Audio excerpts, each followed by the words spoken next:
I'm just gonna have a quick stand-up. It's not a bad turnout. Thank you, guys. It's the end of the day on the first day. And I'm glad we're not doing it at the end of the day on the second day, because that's never so well attended. All I ask is when they call the cocktail bar open, don't get up and leave, okay? So it might well happen during the panel. But yeah, please do stay. So I'm going to pass the mic over for introductions, but we've got a great session around unlocking data to create a valuable growth, all right? And we've got some esteemed panelists. So we've got big corporate, we've got scale up, we've got a lot of industry experience here. So we're going to have a really good fun session. I want to make this as interactive as we possibly can as well, right? So come with your Slido questions. Let me know what you're thinking. I'll be asking these guys. Might save it to the end, might weave it in, okay? So feel free to throw those into the mix. I'm going to pass over to Amrit to do some introductions. Before I do so, my own, Matt Connolly from Sonar. So we are a market intelligence player. We sit on a lot of data, and we help large insurance companies and reinsurance companies better understand trends and who they should be partnering with or investing into. So this world is really familiar to me, but we're going to hear from these guys today as well, all right? So Amrit. Hi there, I'm Amrit. I'm the CEO of Hyper Exponential. We build a platform to help insurance companies price and analyze their risks better. Hi, I'm Steve Mitchley. I'm with Vitality, a shared value insurance platform. I've been in the intersection of wellness and insurance for the past 25 years, so excited for the panel. Hi, I'm Paul Aviles. I work at CNA Insurance. I have the data architecture team, and I actually grew up in application engineering, software, rule engines, all that kind of stuff, and kind of fell into data by accident. But they still invited me, so it's all good. Scott Ham, lead Pinpoint Predictive. We have a risk selection platform, which is based in behavioral data and deep learning, which actually helps directly on the loss ratios of our clients. All right, lovely. Guys, how about a bit of an end-of-day round of applause from the panel? There we go. Yeah. See, this is more exciting than that red stage. Okay, so I'm going to put the first question over to you, Steve, and it's just kind of around what have we seen over the years around how data is used, how things have changed, where things are at, right? And it's a really broad question, so we might kind of open that up as well. But it's interesting, right? I think everybody knows the Vitality model. Yeah, let's go with everybody knows it, right? I know we talked about it a little bit earlier. But yeah, how have things changed for you? And what have you seen? Sure, so I'm going to answer that in two parts. So the obvious answer is, if you look at the nature of risk, it's an experience that's built up over a number of years, and you take an assessment at a point in time, you predict what's going to happen. With the unlocking of data, you can have more personalized risk as the person evolves over time. So that's the obvious answer. So telematics is a good example. You underwrite a person based on some questions, they drive, have an accident. Telematics says, oh, we're going to monitor you. Obvious answer. Less obvious is this question to the audience. Please raise your hands if you absolutely love your insurer. Yeah, exactly.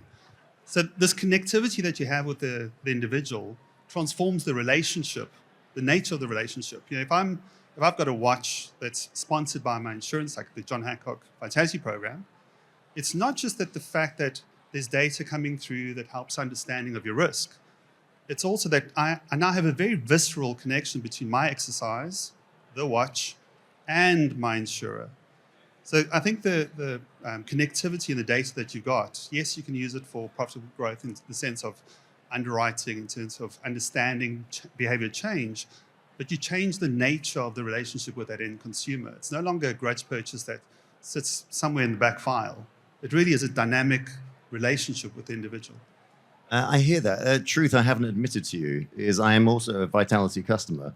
There we go. And I love my relationship with the data. I genuinely do. Paul, maybe the same question, just sort of riff off that from a CNA perspective as well. Yeah, so in general, some of the biggest changes over the years have been, starting on the techie side. So obviously storage getting super cheap, which makes your actuarial folks super happy. I think somebody earlier today had poked at, how much data, how many years of data do actuaries want? All of it, right? So it's made that easier to do. So just making data more accessible, it's been out there. But I think the the biggest things that have helped us mature as insurers and carriers is actually the non-data stuff. It's all the modernization that's going on across the org. Like data used to be a place where like that's how all the data came, right? So if I want to do like a claims search retrieve, probably going to build something off of the data marts and data warehouse, and data came today, you'll get it tomorrow, all that kind of stuff. But now you're starting to see these modernizations that happen that are actually letting the data folks maybe focus more on the analytics and insight that's needed to drive profitable growth versus the kind of lifeblood of the organization. And the modernizations are kind of starting to take care of that if you do it right, if you take advantage of that.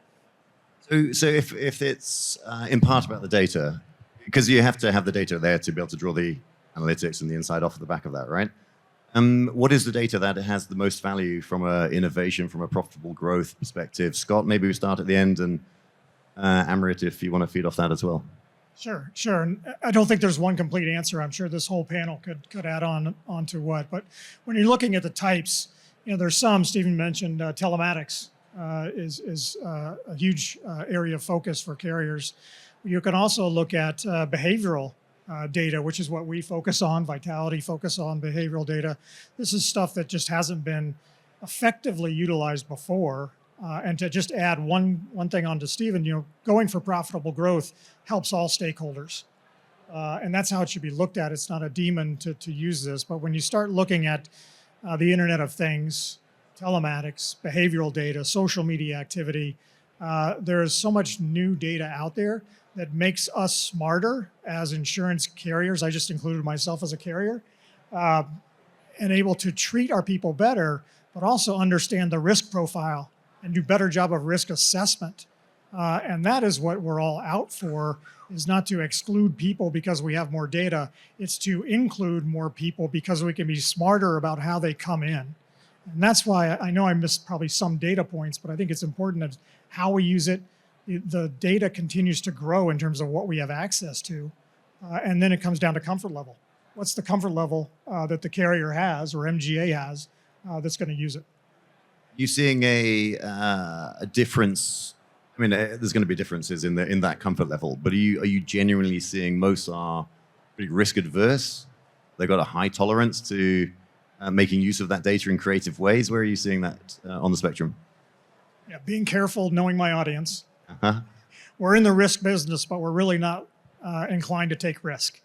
And I do see that changing a bit. It used to be that fast follower mentality, which is, well, let's see an A try it first and see who roasts them. But now you understand that the fact that fast following and things move so fast today that there is no such thing as fast following. So I think it's been kind of been driven because of the environment, but I do think they've seen it utilized in other industries effectively and seen how much better they've made medicine or medical procedures by using different data. I think that really has brought the comfort level up. Yeah, I'd say the carriers, it feels like in general, are more apt to trying these kind of things, but doing it very narrow focus to like minimize the impact. So pilots over POCs. I think 10 years ago, tech groups, it was all about POCs. Right now, I think you're starting to see more pilots to try something out in the market, kind of get that reaction on something that is a little, if it goes wrong, it's not a huge blow up. I think that's helping us catch up. Yeah, that's good to hear.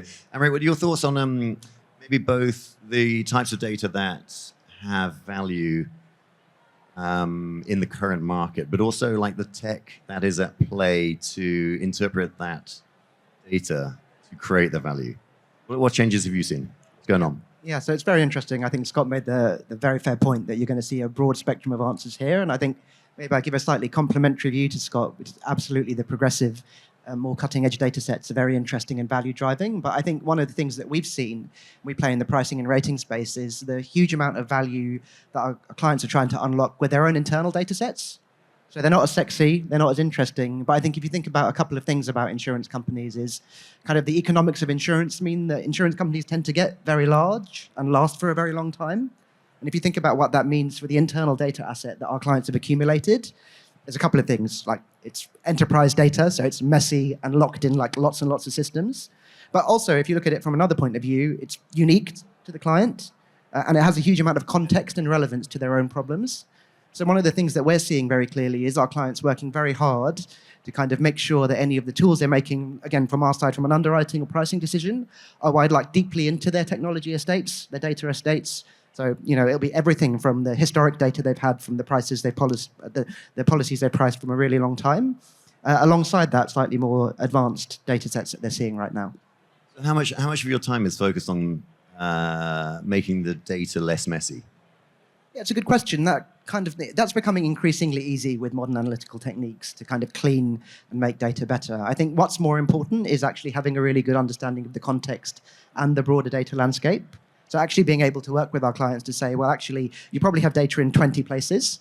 So actually, how do you understand what that landscape is? And then what do we need to do to plumb into those 20 places?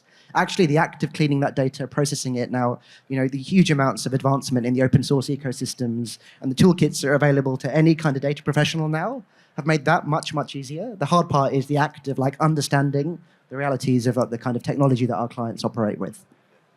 So challenges, let's unpick those, right? Because it's not just messy data. You've got privacy concerns, you've got a regulatory environment, you've got a bunch of different things that make it a little bit more difficult to unlock value.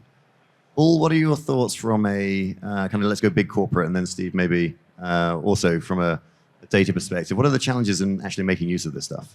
Yeah, I mean, maybe contrasting a little bit, I feel like it's getting harder and harder to get clean data out. Because a lot of carriers are in the spots where they're, like I mentioned that monetization, but if you're not intentional about building with that data mindset, now you have additional source systems that you got to contend with. And not only that, but there are a lot of good SME knowledge that's retiring out there. And as that SME knowledge goes away, you're kind of left with well, how was this documented? Was it documented? Was it really just that SME knowledge? And at the end of the day, I mentioned, that a lot of those data integrations just tended to occur on the data side and then fed into some upstreams and everything. I think that's the case across the board in carriers. But it also means that you've got data folks who are trying to piece together data, and in the entire organization, they're probably the least qualified to piece together data. Why would a data person really understand how to do claims and policy, or claims and coverage matching when really it's the people that built those systems that are the best. So we're trying to contend with serious knowledge gaps, and we're building a ton of new stuff.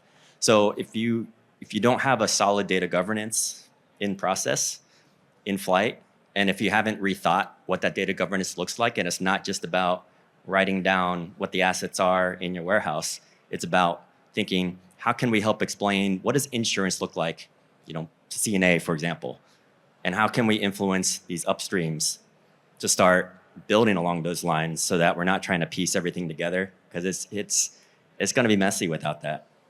How easy is it to get adoption when you're bringing in or introducing governance like that? Because it's a tough gig, right?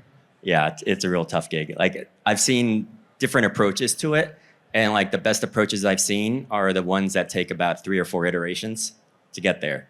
So if you're just started something, odds are just accept the fact that that's iteration 1 and you've got a couple more to go at least. Maybe build that in from the outset, right, as well. It really is in the process of developing the governance and how inclusive you are of the groups, the downstream impacts, and making sure that you're involving them. They're not the final decision makers, you are, but bringing them all in. I think that's where I've seen problems for years, is the message from up top that's driven down without the engagement with lower. And I think talking to your data folks, tech folks, legal folks, compliance folks, and bringing them all together is a much more effective. And I do think it'll speed it up. Probably 2 iterations, but it'll speed it up a bit. I think that's with any change, right? It's top down. You're going to have the buy-in and the support, and then that's got to feed through the business. Steve, coming back to you, challenges in making use of data, unlocking value, profitable growth. Let's keep it on the topic here, because you guys you're sitting on a ton of your own data, of course, but you're bringing in data from all over the place as well. Yeah, I mean, I think what Scott mentioned about having all the stakeholders involved. You're not just bringing the data in to better underwrite. You're not just bringing the data in to prevent people from entering. if you go in with a different relationship model where you are using the data for the betterment of the individual, you create the permission space to get the data in the first place. I think in a real sense, a lot of health insurers are trapped in a position where they've got great data. They know more about you and your health than most people because they've got claims, but they can't reach out and touch you because they don't have that permission space yet and the relationship. So if you can get the relationship model right up front, you get more data and it becomes of consequence. A lot of the times you can add great capability at the back end of an insurance data set, but can you impact the individual or not? Outside of underwriting, obviously. And it does need a different framing of what's my permission with you to give you insights that I might have that could be for your betterment and mine. I think that's a real challenge. It's a lot of purchases are grudge purchases and the data is passive. It's not active engagement in the things that affect my health, the things that affect my risk. Guys, we're about halfway through the session. Can I just have a quick show of hands? I mean, this is always fun, all right? Who here is working or belonging to a large corporate? Okay, so maybe a third. And then who's on the tech vendor side? Insurtech, technology company. Okay, cool. So we've got probably a dominance of tech players in here. And maybe, Marit, start with you, right? How are things changing? Because we've had data kicking around for years, and we're now starting to see this evolution of making use of this making use of the data to unlock intelligence, profitable growth opportunities, etc. Right? Is that in part the corporates are getting a little bit smarter, making use of data, bringing external data feeds in? But what are the role of the technologists, the external companies, the insurtechs, if we dare, the startups, the scale-ups? What's going on out there? I mean, from your own lens as hyper-exponential, but beyond that as well. Sure, it's a great question. And I think I totally agree that I think from the corporate, the incumbent side, there's just become a significant increase in fluency with the challenges that people are facing. I saw this, I started my life as a pricing actuary working for a very large set of insurance companies. And I could see the latter end of my career before I set up HX, a shift in the leadership mindset with respect to actually how technology was going to be less a form of defense and more a form of offense. So I think that has massively changed the way the kind of insurance market engages with the technology sector. On the other side, thinking about it from the technology point of view, I think one of the things that we've seen over the last few years is an emergence of kind of technology companies, startups, scale-ups that are designing solutions for the reality of insurance data. I think we touched on it. People were saying here, it's messy, it's heterogeneous, right? It's difficult, right? It's small, it's sparse, the data sets are fragmented. And so I think what you're seeing as a result is platforms and systems that are much more versatile, much more integratable into a broader landscape. You know, in the past, the monolithic systems that you'd buy one system and it would be expected to do everything. That was the business model. And your technology moves in cycles, so it's clearly the case that we're probably, maybe we'll move back to that again as a couple of dominant players consolidate. But right now, I think you're seeing an ecosystem of providers. So Hyper Exponential, our company is one of them. There's companies like Cytora in the space, Superseed on the reinsurance place. And so you're seeing an ecosystem of providers that are plugging together to provide these solutions. And I think one of the things that that we've seen certainly is that if you design these problems with the reality of the data in mind, not like a putative optimal state which actually isn't reality, you get the results much more quickly. You know, we've got examples working with some of the largest insurers in the UK where historically it would be a 5 to 10 year transformation project, and those of the consultants in the audience will have been used to doing these sorts of very, very long projects. But, you know, getting 20 models, rating models online in less than a year. So I think you are seeing that order of magnitude shift in results. And I think one of the things that we see, people talked about the POC, proof of concept versus pilots, is the expectation from clients to see value much, much more quickly. Kind of not good enough really anymore to say, you know, here's like a theoretically great state with like some clean data that might actually work. Like, show me that it works with the reality of the data that I face. Okay, so that's how you step into reality, right? So you're actually using real data. You have to. Yeah. You have to now. Also, just massively obsessed by the use of the word integratable. Yes. I don't know if that's a real word, but I'm going to let you have it. Should be, shouldn't it? It should be if it's not. Scott, what are you seeing as well? Yeah, you could tell I was ready to. I saw it. Because of how many I saw from the tech world and the carrier world, you know, the challenges, I think Amrit handled it very well. I look at a challenge a different way. It's the tech companies to recognize they're dealing with entities that are regulated, entities that have to watch their P's and Q's. Bad publicity is a bad thing for them because of the business we're in. It's a relationship business with our end user.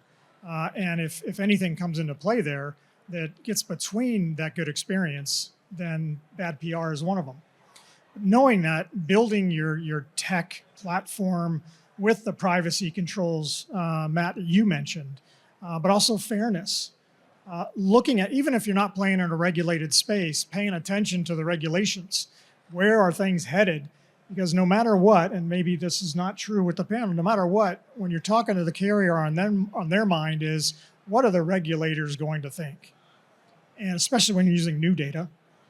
So I recommend that tech companies spend as much time and capital as they can in building a strong foundation so that when they deal with a carrier and the carrier asks these scary questions, that you have solid answers that allow them to move on. Because if you don't, then you're stuck in the morass of legal compliance or just not moving forward. We talked about why they weren't moving forward. Well, that's one. They're uncomfortable that what they're getting has cleared any hurdles.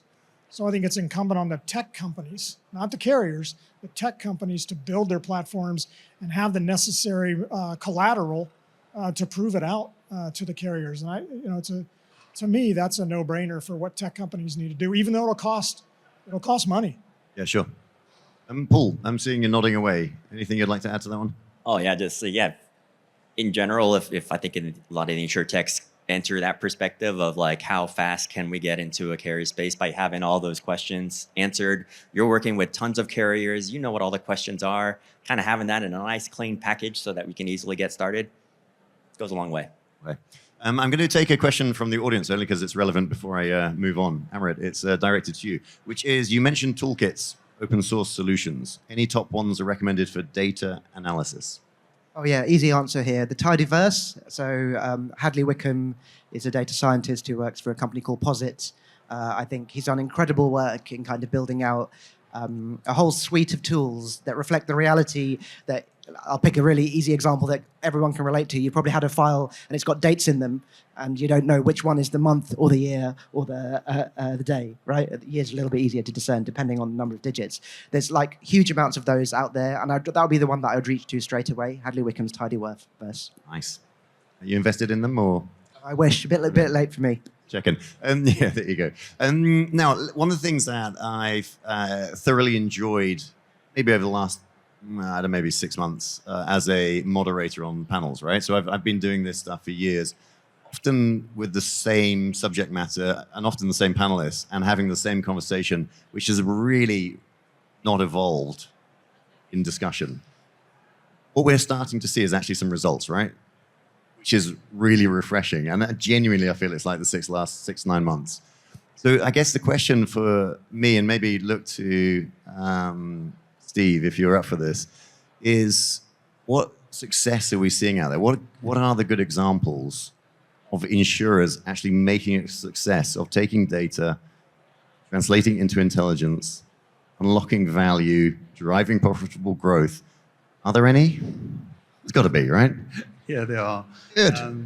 I mean, I think it's a well understood. It's well understood in the telematics space that it's a selection tool. Good drivers will be happy with, putting a dongle in and driving well. What we've demonstrated with Vitality Drive is that it's not just the selection that you can achieve. You can also give people nudges along the way and change their driving behaviors. The same thing with life insurance, health insurance. The RAND study that we did a while back showed that the watch program not only got people to be more physically active because of the reward set, but it also pulled in people that were previously not physically active. So it's an unusual data set from an insurance perspective, but it's got profound impacts on in-hospital claims, out-of-hospital claims, and mortality. And I think there's a lot of examples of that with other more progressive companies that have embraced that there's this convergence of lifestyle with insurance. I was looking at Gallery. They've got a booth. You should go and have a look at it. You really are getting to a space of getting really precise. So that precision, that directing at the individual is enabled at scale with modern technology. but it does invite you to follow more of a juxtaposition of new concepts within your own framework. I thought years back that what Amazon was doing with their creepy following you all over there with marketing was ingenious, but couldn't we do that within our own programs? So use our data to have a better understanding of you and then market to you. I mean, that was 5 years ago. Now it's commonplace. So there's a lot of technology, there's a lot of capability that sits outside of traditional insurance, which can be applied to insurance if you get the metaphor, the juxtaposition right. I honestly believe this. I think things are getting easier, but it's not just the things that we're used to getting easier. It's not just the digitization of images. It's looking at what's succeeding in other industries and how do you apply that concept in your own. I think that's pretty exciting. Maria, that microphone's getting closer to your mouth. Is that something you wanted to say? No, I think Stephen's point is really valid. I think you look in the marketing space, your example there, just about how sophisticated, on the retail side, people are about understanding your intent when they look at the data, right? And that was my point about using our own internal data within insurance. I think if you think a little bit about how much information we have about the way our clients engage with us, how much effort we put on our clients generally to give us information for the purpose, again, of pricing and underwriting, if you can think a little bit about how that could be used from a different perspective to understand preferences and propensity, I think there's a lot of much more value than we can give back, and learning from other sectors there. There are multiple incredibly successful technology businesses that must be providing value by virtue of the value that they have generated themselves. And I think about if we could apply that mindset to insurance, how much more value we could give back to the customer. So time to big up a client. I mean, hey, and if you want to choose a non-client, feel free as well. But what examples of insurers doing this well have you seen out there? Yeah, so, one of the examples we have, a British insurer called Aviva, right? Again, we worked with them modernizing their pricing stack. They got 20 models live in 9 months, the sort of thing that historically was a 5 to 10 year project. And if you think a little bit about the time and energy that they were spending historically on administrative work to build models, that was, probably a factor of 4 higher than it was before they worked. And why? And why? Why has that worked better than others? Yeah, I think, one of the things about technology, and I always used to kind of make the kind of slightly facile comment that robots can do lots of boring work for us nowadays, right? And I think one of the things that I've seen, as we set up HX was the amount of time across the industry we're spending on tasks that can be automated. And it's remarkable to me, I think if you look in the broader landscape, if we were to kind of survey the carriers in this room, people working in the technical fields, how much time they still spend on kind of work that's not core to their offering, like compared with the actual useful things they want to do. So you have the job to help someone price risk better. How much of that time, is spent on the kind of preparation and cleansing of the data versus applying the judgments? So with a platform like ours, we can use the technology to automate away, what was historically 80% of the time. And if you think about that, what that does, if you give a professional 5 times more time to think about the actual underwriting of the risk, you'd hope that has a very material leveraged impact on the outcome. Can I just ask, for those who are working in large insurance companies who are in the audience, I'm just trying to engage you guys a little bit in this, because it's definitely near cocktail hour. Who is representative? Sorry if you're sitting next to your boss, this is going to be really awkward. Who's doing a good job out there? Hands up. And when I say a good job, so you're taking data, you're getting intelligence, you're unlocking insights, you're pushing towards valuable growth. Any hands up? Anyone doing a decent job? Oh, there we go. I think tech companies, you've got lots of opportunity by the looks of it in here. Okay, I'm going to move forward into trends, right? What does the future look like, Scott?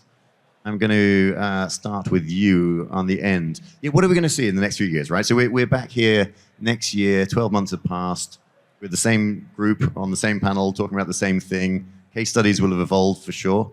But what are we going to see from either tech evolution, trends in the industry around this space? What's the new stuff that's going to be hitting our shores?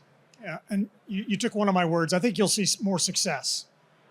You'll see some consolidation, but you're going to see successes which are going to cause this conference to have more attendees and go forward. If I was looking at an emerging trend besides how we look at our business and bringing our predictions and scores, which I think will continue to go, I actually am looking at the reg tech area as well. To the extent that these new tech companies are there to validate, verify, certify, and review the technology that is out there. I've seen pretty good growth in several of them because of the need. There really is a need there. It's great for us to validate and verify ourselves But back to what you're presenting to the carrier, it's nice to have that. So I really see on the reg tech, and then I'm just the better risk modeling that's going to be taking place. I think you're really going to see, I think, enormous growth in building of better risk models, resulting in better risk assessment. Paul, I'm going to put a same kind of question to you, I guess, but maybe with a slightly different lens. What are you seeing, if anything, from kind of tech vendors pitching new and interesting opportunities for you? Whether and maybe it's just not just tech vendors, right? Maybe it's the consultancies out there and all the rest that are at play. But are you seeing any interesting trends or commonalities, or even just single companies that are taking you? I mean, I think carriers, kind of building on that, you're going to see more success coming up. I think carriers are going to continue to get better at cleaning up their own data. I think there's a cycle across a lot of carriers of, hey, we got all this capacity, we got all this storage, so they start thinking about it as big data, and we're starting to realize insurance is not big data. Like, we have a very limited set of data. It's just our policyholders, right? And we are good at deep data. So where I think the future, few years and everything, is just getting really good at cleaning up that deep data, using the Insurtechs to bring the big data side so that we can see like the patterns that we have now that we've got cleaner, deeper data, deeper understanding of our customers, that we can marry with the wider perspectives that the Insurtechs, who do have the tons of data out there, to bring to us. Yeah, that's really interesting. Amrit, what about from your perspective? Because I mean, like, as a founder, right, you're living and breathing and thinking about this 24/7, I'm sure, and part of your tech roadmap is going to be just this as well. Yeah, for sure. It certainly is a big topic for us. I think one of the things that I find really interesting, we haven't touched on it yet so far, is third-party data. I think third-party data is really interesting. I think if you look at it, in the last few years, there were lots and lots of businesses out there that purported to add a lot of value through third-party data.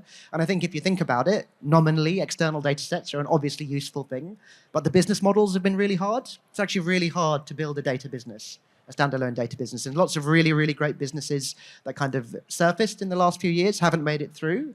But I think we're going to see, if you think about the fact that I think it's reasonable to assert that third-party data is a useful thing, we're going to see an emergence and kind of adaptation of the business models for third-party data. Maybe there'll be a little bit more microtransactions, more charging per use, that side of things. And I think we might see a kind of emerging wave of third-party data sets that are really useful. There's been a lot of consolidation in that space as businesses couldn't kind of hit escape velocity as standalone businesses. But I think you're going to see a kind of increasing variety and richness of third-party data sets available to carriers and other parts of the value chain to make better decisions. Yeah, that would be lovely. Because I was, in a past life, part of a group that built this like third-party data factory, we called it. We said, we don't want to just use Experian. We don't want to just use DNB. We need to have this team that can bring all the sources together and be better at matching, be better at understanding the customer than our agents understand the customer. If I had to do it again, I think that was a success. I wouldn't want to do it again. I feel like there's plenty of those capabilities out there in the Insurtechs today. I would be interested to see when they start consolidating to provide that one good single 360 view of a customer. Nice. When you said the one thing we haven't discussed is third-party data, right? We've been running for 34 minutes and no one has mentioned AI. That was the one thing I thought we were going to. I almost did say that as well. Yeah. So. Come on, let's go there, because that's got to be part of the product, part of the roadmap, part of the thinking, right? Surely you've got to be obsessing about this. I know my team is. For sure. I think it's very clearly, the next platform shift, whether you like it or not, right? And I think, when we talk with our investors, we're very fortunate to have some of the world's leading investors backing the company who have funding. How early does AI come into the investor conversation or the pitch deck? It's got to be up there on the title stage. Yeah, our investors are investors in OpenAI, so they definitely comes up, very, very regularly. And so, it's a fascinating topic. I think, there's a couple of things about AI. I think, there's the very facile, straightforward, easy answer to give, which is it's very clear that it's going to drive very, very significant shifts in productivity, right? And I think if you think a little bit about any scientific or industrial revolution, it changes productivity in multiple ways. I think it lowers the floor in that it makes it easier for kind of a junior or less proficient person to get stuff done. And it also increases the ceiling. It increases like what the very best, like what you're very capable. People talk about this 10x professional. Those becoming 1000x professionals now, right? But then I think there's two other areas that I see very clearly that I think we don't talk about as much in insurance. One of them is actually the fact that judgment is a huge part of what we do in insurance, right? At any given time, I think if you look at the best insurance companies, they're the ones, or many of the best underwriters, they're people who have got better, like they're able to layer better underwriting judgments on top of what's a little bit more obvious. And I think AI is going to like drive a seismic shift in actually the way we deal with judgment, how we interact with the models to help us do reasoning. Yep. And I think the last part, which I think is probably everyone here is using now, and I think is, again, maybe is obvious when you think about it, but isn't being put out there more formally, is like the GPT chat conversational interface. And I think one of the things that I find really fascinating is that, like, as humans, like, we find this kind of conversational, iterative, discovery-based mechanism of working with technology to be very intuitive. And there was a whole wave of chatbots that didn't really do that. Like that, there was a bit of a bubble, right? And it popped. And I think if you look at the kind of next wave of kind of conversational interactions, I think we're going to see some like really genuinely value additive things, like, facsimiles of underwriting analysts or actuarial analysts that you can kind of interact with and will add a huge amount of value. So very exciting, definitely part of the roadmap. Even if I didn't want it to be, and I do, it's part of the roadmap for the foreseeable future. Love it. Yeah, before we came up on the panel, we were talking about deepfake and the good and the bad, but it's a really interesting area, right, as we evolve. I have a question from the audience, so thank you, Mr. or Mrs. Anonymous. With the talk focused around artificial intelligence, how do the panelists see the integration of smart data collected through experiences? Steve, you love a good ad hoc question. Look at you. Yeah. Come on, let's have the answer. Well, I don't know that I can purport to have the answer, but I can say that if you want to have behavioral change, there's no one size fits all. There's also not, it doesn't work when you just have a supposition and say, I think that based on my experience, this is what will work. It's a lot stronger to take these data points, which come from a broader ecology, not just your own data set, but broader participation with the broader ecology, and say, let's throw out some for instances and let it learn and get really precise. You said before, what's your preferences? How do those influence the choices that you're going to make? Now, I spoke right at the start that I think there's an opportunity for a different relationship model. It's one with the end consumer, but I also think with the suppliers of technology. My hope is we're moving away from there are point solutions that can solve our problems to there are deep partnerships and there are ecologies that wrap our members' experience around what they're doing in the day-to-day. It does mean that you want to open up yourself to be external to your own app, manifest in other places. Now, I gave the silly example of the watch, but it is a manifestation of an insurer on my wrist. It's not just a watch. I think there's a lot more opportunity to use AI to explore what works without us predetermining, because our collective learned wisdom says that this will work. I like it. Right, I'm going to, on the basis that there were no hands up earlier in who's doing a good job of this, and we've got a room full of tech vendors, as well as carriers and others, I'm sure. I'm going to ask the panelists, each of you guys, to push out a recommendation just from a kind of bit of a personal, professional experience. And like, if there's one bit of advice you can give the guys here in the room to help them truly move from data to intelligence, right? To get this unlocking of valuable data, to get profitable growth. You know the topic, right? What's the one bit of advice? And Scott, I can see you deep in thought, but I'm going to start with you. So I hope I'm not interrupting the thought. I was just watching something. Oh, good, mate. No. the light. Moving towards it. You know, from the tech side, I probably already spoiled the answer on that one. I think they have to, in order to move this data to intelligence and have broad adoption, have a good package ready for the carrier, knowing exactly what are their fears, and address them up front. I think that's the one piece of advice I would have: invest now to get that. So invest up front, knowing the fears, challenges, and meet those, right? Right. Cool. Yeah, I'd say invest in your governance, invest in helping the organization build with the data mindset, especially as you're building new platforms, modernized platforms out there. Invest in that so that the data truly flows through your platform, and there's less ugliness in the data, less things to clean up. Because when you're there, then you'll feel more comfortable, more confident putting like Gen AI things on top of it, or just being able to handle your basics. Like it's really hard to say you're going to do something super cool when you don't have your combined ratios coming out in a way that makes sense, is confident, and you're just kind of finagling every quarter. Governance it is. Wrapping up super quick. Yep. Two words that stuck out for me from Amrit and Scott. One is context, the other is stakeholders. I think if you deep fake it and really try and understand, get in the skin of who you're trying to support, all the stakeholders, your adoption is going to be that much easier. Right, thank you. I give the same answer every time, which is constrained scope. People make projects too big. They move a gigantic wide frontier forward a millimeter at a time, pick something, deliver value. Success breeds success.